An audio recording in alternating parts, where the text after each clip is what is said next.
So hello guys, welcome back to an African woman channel. On this channel guys, we do share content about village life, and right here I'm in an African village. It's an afternoon and it's raining. Hope you see guys, this drum is used for collecting water during the times of rain like this. It helps us save time from going to collect water from the borehole. And this side also, I'm collecting water for mopping the house in the basin, as you see.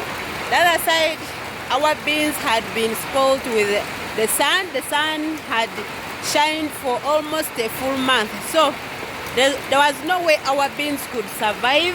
That's why you see they are looking in that way.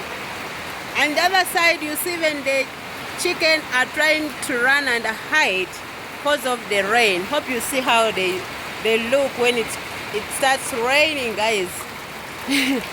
Every mammal in this world fears water. So this is how it's raining in my village. This is Eastern Uganda, Mbale district. Right from my village, that's where I'm shooting from.